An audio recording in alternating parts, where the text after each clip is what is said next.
Bismillahirrahmanirrahim.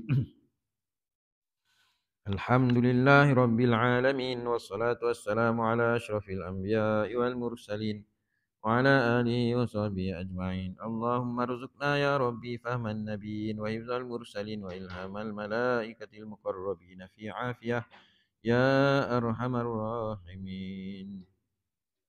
Rabbi zidna ilman warzuqna fahman wa sallallahu ala sayyidina Muhammad wa ala alihi wa sahbihi wa baraka wa sallam. Alhamdulillahi rabbil alamin.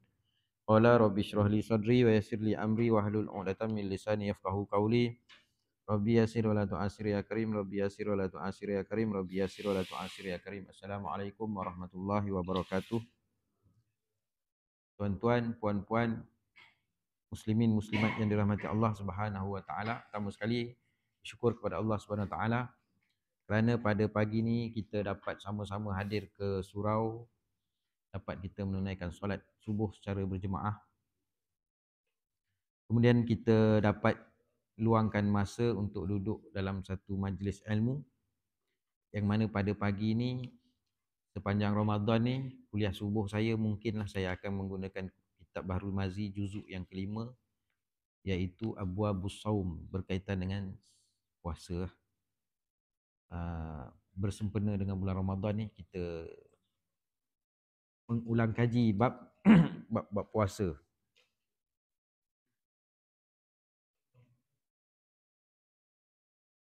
Yang seterusnya bersyukur kepada Allah SWT kerana kita masih lagi diberi kesempatan oleh Allah SWT untuk berada dalam bulan Ramadan.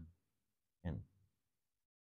Yang mana daripada bulan Rajab kita memohon kepada Allah SWT, Allahumma barik lana fi Rajab wa Sya'ban wa ballighna Ramadan, sampaikanlah kami untuk bertemu dengan bulan Ramadan.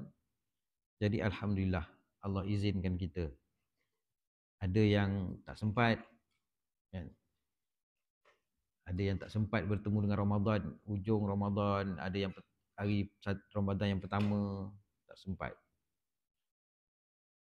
Jadi kita alhamdulillah masih lagi diberi peluang untuk kita memperbaiki kesilapan-kesilapan kita, amal-amal kita. Masih lagi diberi peluang untuk kita meneruskan, kan, melipat gandakan ibadah kita, memenuhkan, mengisi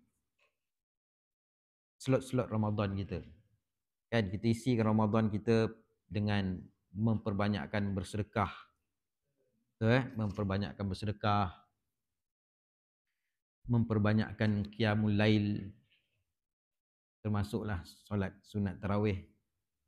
Kan, alhamdulillah sebab ada kawan yang post dalam Facebook. Untunglah orang-orang yang dapat menunaikan solat tarawih berjemaah di masjid di surau. Saya ni tak dapat kerana bertugas, kan, terpaksa bertugas. Dapat pun mungkin dah tengah-tengah malam seorang-seorang. Kut dapat. Kemudian dapat kita memperbanyakkan, melipat gandakan membaca Al-Quran secara tadarus. Tadarus pun tadarus, individu pun individu, kan. Kemudian dapat kita istiqomah solat berjemaah. Tengok hari ni pun subuh kita tak sama macam sebelum-sebelum ni. Ramai, kan. Alhamdulillah. Kemudian kita 10 Ramadan terakhir nanti kita akan penuhkan dengan iktikaf. Sama ada di masjid ataupun kita hidupkan surau kita 10 Ramadan yang terakhir dengan solat-solat sunat yang lain. Biasa kita buat sembahyang sunat tasbih secara berjemaah. Yang lain tu nak tahajud ke, nak apa, sunat taubat ke apa, masing-masing secara individu. Solat sunat tasbih ni kita akan buat berjemaah daripada malam yang ke 20, 21 sampailah habis, kan. Jadi malam ni, pagi ni kita baca bab majaa fi fadli syahri Ramadan, bab yang telah datang ia pada menyatakan kelebihan bulan Ramadan. Kelebihan bulan Ramadan, penghulu segala bulan. Apakah kelebihan? Ketahuilah kiranya ya saudaraku, bahawasanya kelebihan bulan Ramadan itu sangat banyaknya. maka tiadalah mengumpul akan hadis yang menunjukkan atas kelebihan Ramadan itu oleh Tirmizi. Dan setengah ulama ada mengumpulkan dia sebagai tersebut dalam Ihya Ulumuddin. Adapun Abu Isa At-Tirmizi telah datangkannya dalam sahihnya dua hadis. Pertamanya ialah katanya an Abi Hurairah qala qala Rasulullah sallallahu alaihi wasallam, iza kana awwalu lailati min syahri Ramadan suffidatis syayatin wa maraddahul jin. Diriwayatkan daripada Abi Hurairah radhiyallahu anhu, katanya telah bersabda Rasulullah sallallahu alaihi wasallam, apabila ada awal malam daripada bulan Ramadan, disengkakan segala syaitan dan yang buas daripada jin diikat, dibelenggu.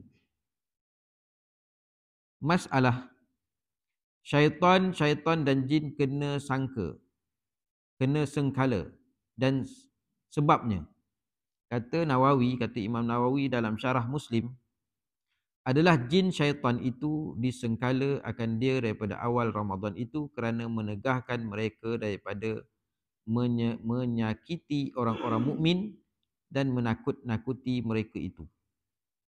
Tetapi adalah sengkala dan belenggu itu hakiki ataupun tiada hakiki. Sekarang ni dalam hadis tu kata syaitan dengan jin kena ikat. Jadi ikat yang dimaksudkan tu adalah hakikat memang kena ikat ataupun dia punya hanya macam umpama saja. Macam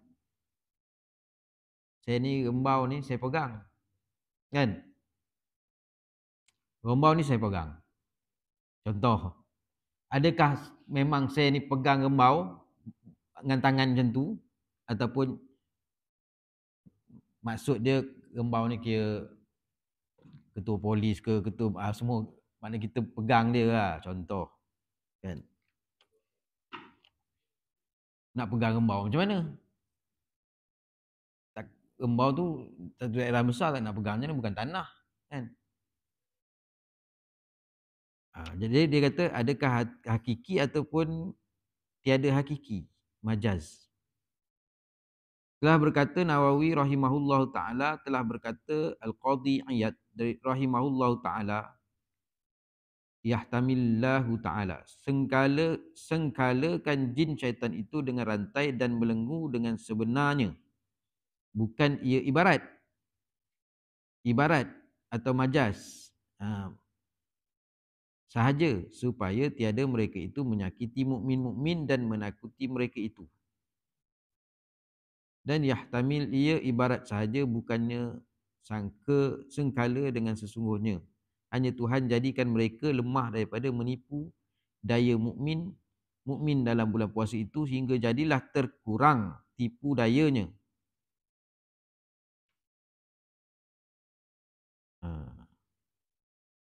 Kata Imam Nawawi, diambil daripada telah berkata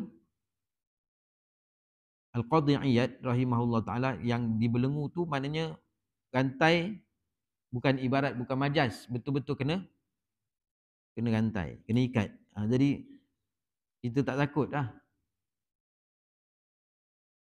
Sebab tu masa kecil-kecil dulu kan, bila bulan puasa tu, kita walaupun kita budak-budak lagi, berani kita keluar kan malam-malam. Tak apa, hantu kena ikat. Tapi dan yahtamil, ia ibarat sahaja, bukannya tersengkala dengan sesungguhnya. Hanya Tuhan jadikan mereka itu lemah daripada menipu daya mukmin-mukmin dalam bulan puasa itu, sehingga jadilah terkurang tipu daya dan kedatangan penyakit daripadanya. Maka jadilah mereka seolah-olahnya tersengkala dan terbelenggu, dan pula tersengkala mereka itu bukannya tersengkala daripada tiada dapat kesemua orang, bahkan tersengkala pada setengah orang sahaja, yakni setengah mukmin itu dapat ditipu dan setengahnya tiada. Jadi maknanya pandangan kedua pula, dia ni dibelenggu tu, dia punya kekuatan untuk merosakkan anak Adam ni, umat Nabi Muhammad SAW ni, dia jadi lemah. Lemah daripada menipu daya mukmin. Sebab tu berbeza sikit bulan Ramadan kan. Kalau yang sebelum ni banyak buat maksiat, di bulan Ramadan dia baik. Kalau yang tak semayang, dia semayang. Kalau yang tak puasa, jahat, nak kata jahat. Kalau sebelum ni agak kurang ibadah dia, bulan puasa dia kuat sikit. Dia dapat melawan tu. Hingga jadilah terkurang tipu dayanya dan terkadang dan kedatangan penyakit daripadanya. Maka jadilah mereka seolah-olah tersengkala. Dan terbelenggu, dan pula tersengkala mereka bukannya tersengkala daripada tiada dapat kesemuanya orang, bahkan tersengkala pada setengah orang sahaja, yakni setengah mukmin itu dapat ditipu dan setengahnya tiada. Sebab tu ada lagi yang terus menerus melakukan dosa kejahatan. Ada yang boleh, ada yang macam tu je kan. Bulan puasa tak puasa, dia tetap macam tu je perangai dia. Semayang pun tidak, puasa pun tidak. Dan setengah perkara dapat ditipu dan setengahnya tiada. Maka ihtimal ini ada berkuat dengan hadis lain menunjukkan demikian itu. Maka sekalian itu membesarkan dan melebihkan bulan puasa. Apabila seseorang yang mukmin mengetahui yang demikian, janganlah lupa dan lalai daripada menyempurnakan beberapa ibadat dalam bulan puasa itu. Jadi oleh kerana jin, syaitan tu dia terbelenggu ataupun dia terkurang, lemah dia untuk menipu daya orang-orang mukmin ni. Jadi kena beringat, tak semuanya dia tak dapat nak tipu. Kadang-kadang ada yang kena tipu juga, tergoda juga dengan hasutan dia. Masalah syurga terbuka. Ini hadis sambungan dia. Tadi pertama hadis dalam hadis Abu Hurairah tadi, bulan puasa ni bila masuk malam Ramadan tu, syaitan, iblis, jin kena tambat, kena ikat. Kemudian dia bawa kat situ, ikat ni maksudnya adakah totally kena ikat? Maknanya bulan puasa ni ada orang, saya bulan puasa saya nampak hantu, betul kan? Maknanya ada dua pandangan kat situ. Pertama dia kata memang kena ikat, yang kedua majas je. Dia maknanya dia kurang dia punya pengaruh dia tu. Kurang tipu daya dia. Dia tak dapat nak ni sebab kita puasa. Kan? Nafsu kita tu dah terikat. Jadi walau macam mana pun ada juga yang dia susah nak berdaya, ada yang dia dapat berdaya. Tu maknanya kelebihan bulan Ramadan ni, syaitan kena ikat. Wa ghulibat abwabun nar falam yuftah minha babun wa futihat abwabul jannah wa yunadi munadi ya baghiyal khairi aqbal wa ya baghiyash syah aqsar walillahi mutaqai minan nar wa zalika kulla lailatin. Hadis qarib. Kemudian dan dikuncikan pintu-pintu neraka. Ini maknanya awal malam Ramadan tu, mula masuk Ramadan malam tu, maka syaitan terbelenggu, pintu neraka dikunci. Tutup pintu neraka, kunci. Falam yuftah minha, maka tiada dibuka daripadanya satu pintu. Pintu neraka dikunci, tak dibuka satu pintu pun. Wa futihat abwabul jannah, dan dibukakan pintu-pintu syurga. Kemudian dan menyeru, hai orang-orang yang berkehendak kebajikan, marilah kamu. Kemudian diseru. Seruan yang kita tak dengar. Walaupun seruan tu kita tak dengar, tapi kita sudah mendengar daripada hadis Nabi SAW. Pintu syurga dibuka, kemudian menyeru dan menyeru yang menyeru. Hai orang yang berkehendak kebajikan, marilah kamu, dan hai orang yang berkehendak kejahatan. Siapa yang nak kebajikan, mari buat kebajikan ni bulan Ramadan. Yang nak buat kejahatan, berhentilah. Siapa nak buat jahat, berhentilah. Dan bagi Allah itu pemerdekaan daripada neraka, dan demikianlah tiap-tiap malam. Di bulan Ramadan ni, tiap-tiap malam ada suara menyeru lah, kita tak dengar. Siapa nak buat kebajikan, buat kebajikan. Siapa nak buat kejahatan, berhenti, jangan buat. Maksud hadis tu. Jadi masalah dia kata, dia bawa uraian masalah tadi, hadis ni tadi. Syurga terbuka dan neraka terkunci dalam bulan puasa. Maka di sini telah datang dalam riwayat yang dikeluarkan oleh Tirmizi ini mengatakan syurga itu terbuka daripada awal bulan puasa hingga akhirnya. Begitu juga neraka ditutup akan dia daripada awal bulan puasa hingga akhir. Semua itu disebabkan memuliakan akan bulan puasa dan membesarkannya. Jadi mulianya bulan puasa ni, Masya Allah, mulianya bulan Ramadan ni, Allah bukakan pintu syurga, Allah tutup pintu neraka, bagi peluang kat kita ni. Bagi peluang kat kita untuk nak bagi ganjaran syurga.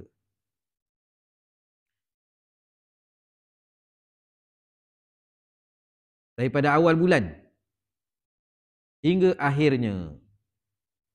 Begitu juga neraka.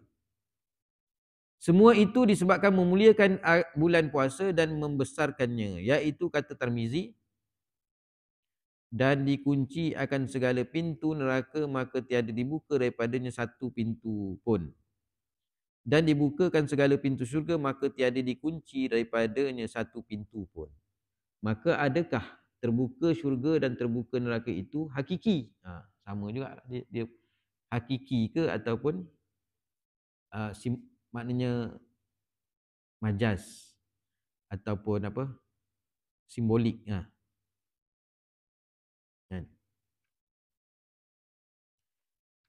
Menurut sebahagian ulama, sebagaimana kata Imam Nawawi dalam Syarah Muslim, ia hakiki atau kena kinayah jua, yakni manakala adalah bulan puasa itu timbul banyaklah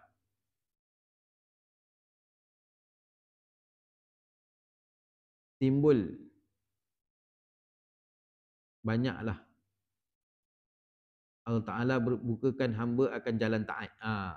Bulan puasa ni banyak jalan-jalan taat Allah buka kat kita. Macam apa, kita bagi orang buka puasa makan tu, dia punya ganjaran sama macam orang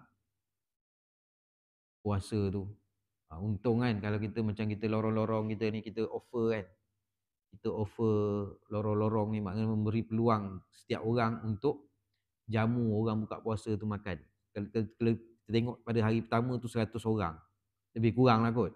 Bermakna kalau kita menyumbang makan untuk orang buka puasa, buah kurma ke, air mineral ke, buah ke apa kan, bermakna yang makan tu 100 orang, hari tu kita dapat pahala kita punya, kita dapat, dan pahala orang tu pun Sebagaimana orang tu dapat, kita pun dapat.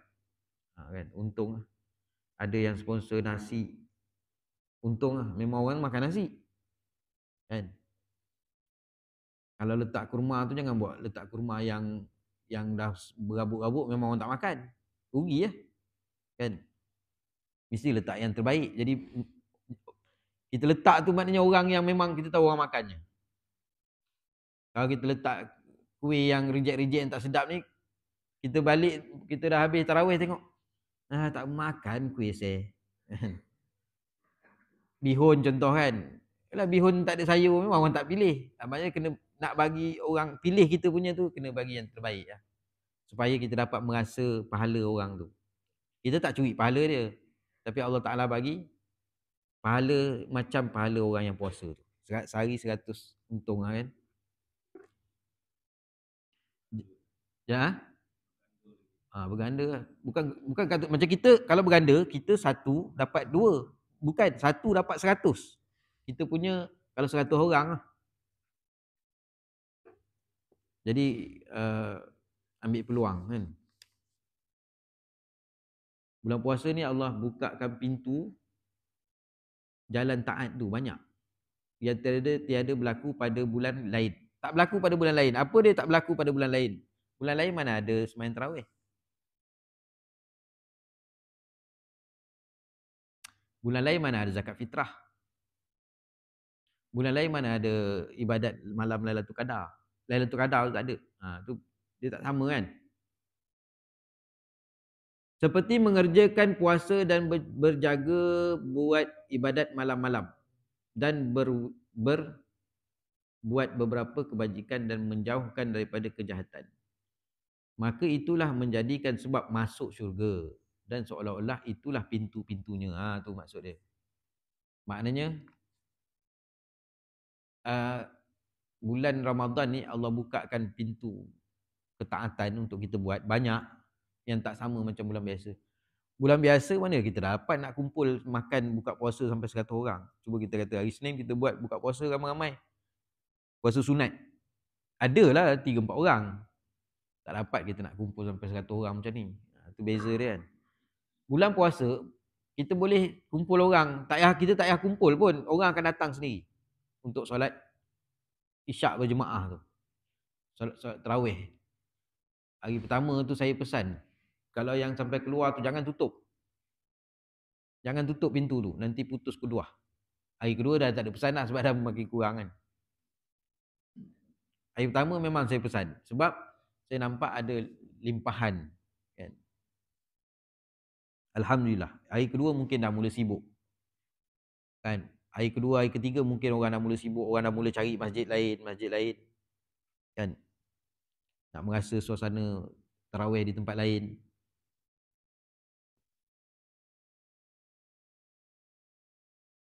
Jadi bulan puasa ni sangat mudah.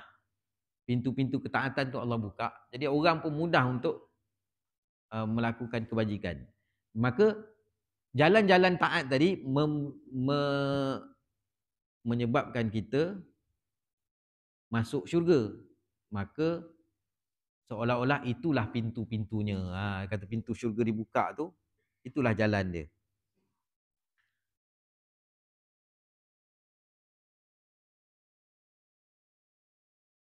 Hakiki ke kinayah ke? Maknanya dibukakan pintu syurga tu, Allah bukakan amal kebajikan yang boleh menyampaikan kita ke syurga. Masalah, seruan yang tiada kedengaran bagi anak Adam dalam bulan puasa. Okey, tapi Nabi kata ada seruan. Kan? Dan menyeru yang menyeru. Hai orang yang berkehendak kebajikan, siapa yang nak buat kebajikan, buatlah kebajikan. Tiap-tiap malam seruan tu suruh kita buat kebajikan. Maka dalam bulan puasa itu ada seruan yang tiada kedengaran kepada anak Adam, tetapi dihabarkan kepada mereka akan menunjukkan Allah Ta'ala tiada didiamkan manakala seruan itu tiada kedengaran. Seruan tu tak dengar. Kalau seruan tu kita dengar, hai anak Adam, tak tahulah kita macam mana kan. Terabur kita lari kan. Tapi walaupun seruan tu tidak kedengaran, tetapi menunjukkan Allah Ta'ala tidak didiamkannya. Seruan tu ada. Hadis Nabi Nabi sendiri telah menyebut dalam hadis ni.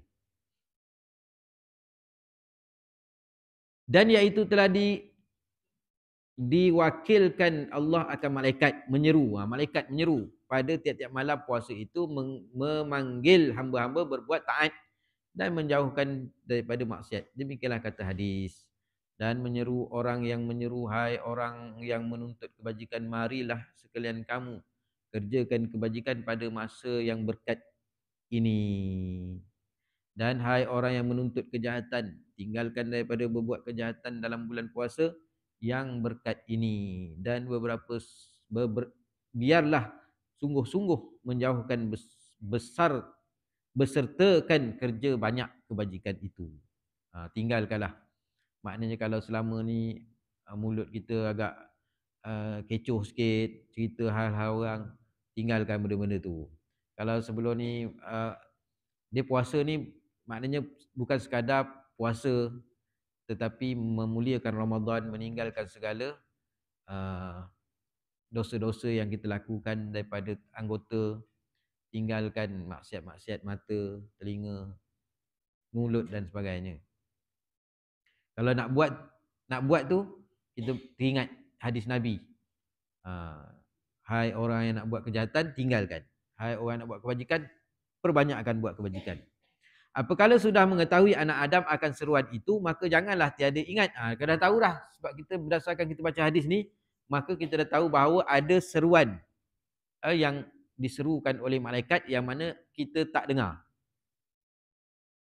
Jadi janganlah tiada ingat akan seruan dan lalai daripada menjunjungnya. Kerana bahawasanya Allah Ta'ala itu tiada lalai, ia dan tiada lupa akan apa-apa suatu. Maka barang siapa berbuat lupa kemudian daripada mengetahui, tentulah mustahak menerima apa balasan yang menyalahi seruannya. Jadi jangan lalai. Bila kita dah tahu, oh rupanya bulan puasa ni, bulan Ramadan ni ada malaikat menyeru tiap-tiap malam, seru kita buat baik, seru kita buat amal kebajikan, maka jangan lalai. Kalau kita lalai sedangkan kita dah tahu, tentulah mustahak menerima apa balasan yang menyalahi seruannya. Masalah permerdeka Allah Ta'ala daripada api neraka. Dalam hadis itu juga sebut, pertama, bulan Ramadan kelebihan dia, syaitan dan jin dibelenggu. Kemudian pintu syurga, pintu neraka ditutup, pintu syurga dibuka. Kemudian ada seruan yang kita tak dengar, suruh kita buat kebajikan, tinggalkan kejahatan. Kemudian Allah merdekakan daripada api neraka. Allah merdekakan hamba daripada api neraka.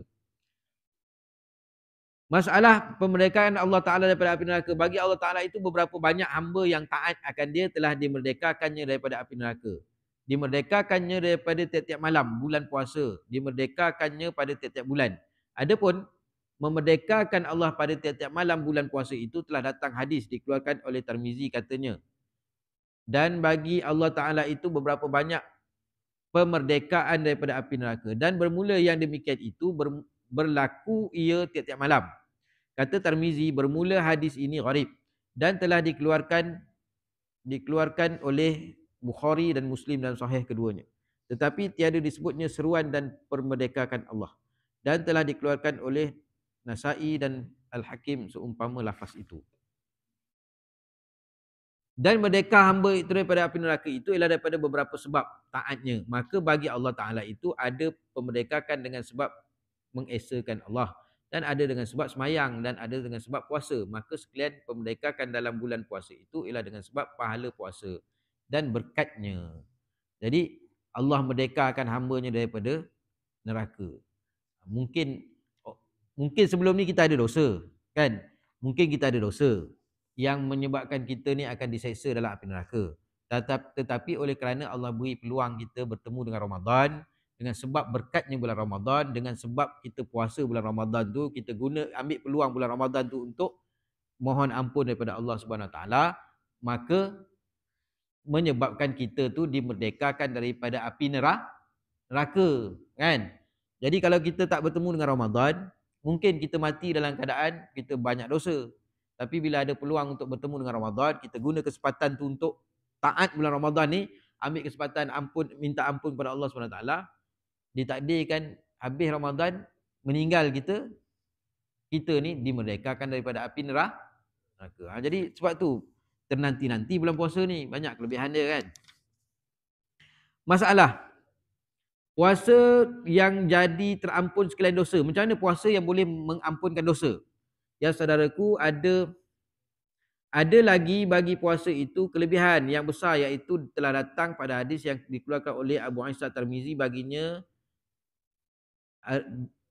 Artinya diriwayatkan daripada Abi Hurairah, katanya telah bersabda Rasulullah sallallahu alaihi wasallam, barang siapa puasa bulan Ramadan dan mendirikan dia, yakni berjaga malam dengan mengerjakan ibadat-ibadat daripada sembahyang sunat dan zikir dan membaca Quran, hal keadaannya percayakan sekalian itu suruh daripada Allah.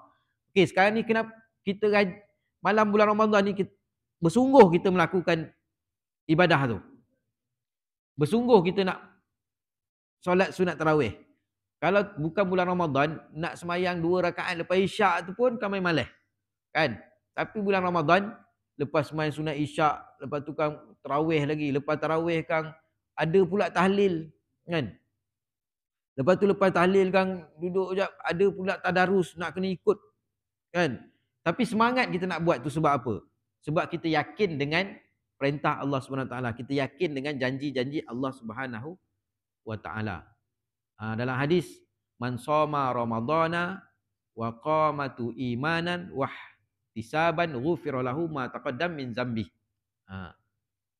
Barang siapa yang berpuasa di bulan Ramadan dan mendirikan malam dia dengan percaya, kita beriman dengan, kita percaya bahawa kelebihan bulan Ramadan, ganjaran yang Allah Ta'ala bagi tu, maka kita hidupkan malam kita dengan macam-macam amalan. Antaranya siang kita puasa, malam kita semayang, ibadat-ibadat sunat yang lain, zikir, baca Quran. Hal keadaannya percayakan sekalian itu suruh daripada Allah dan menuntut akan pahala. Sebab kita tahu ni besar ni ganjaran ni bulan puasa ni, kan?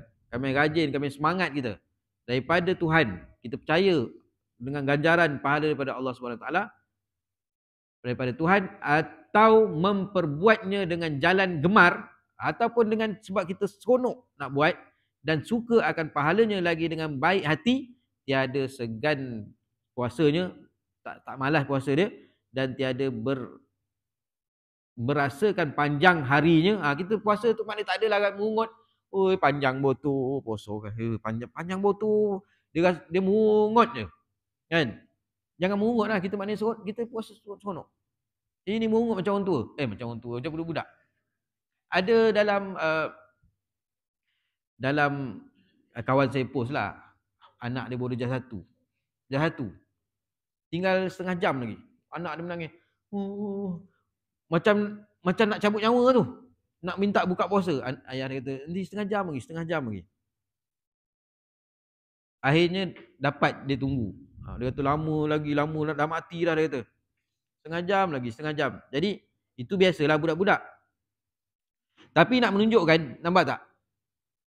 Budak-budak, dia punya mak ayah ni, dia punya paksa anak dia puasa tu, sampai budak tu rasa nak mati dah. Jangan buka lagi, setengah jam lagi.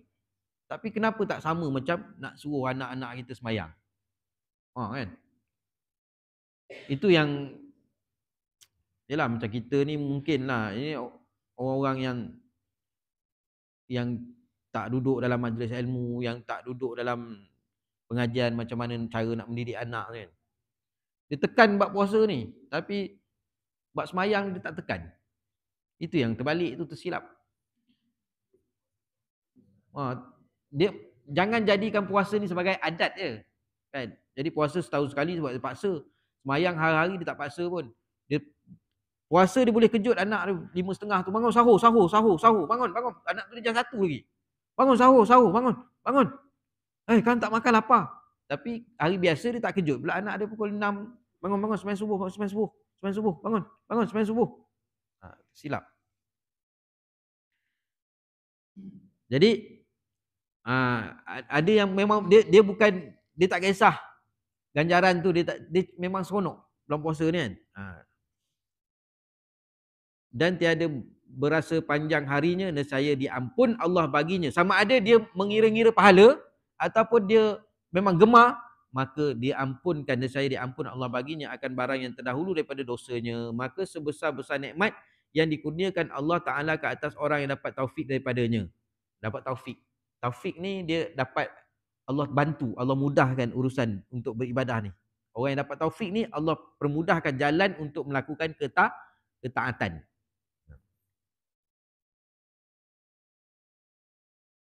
Bersungguh-sungguh ia puasa dan beribadat pada malamnya. Dengan itulah sebab bagi terang hatinya dengan berbuat bermakrifah dan bersih tubuhnya daripada dosa. Masalah mendirikan malam Lailatul Qadar, wallahu a'lam. Kita berhenti sampai situ.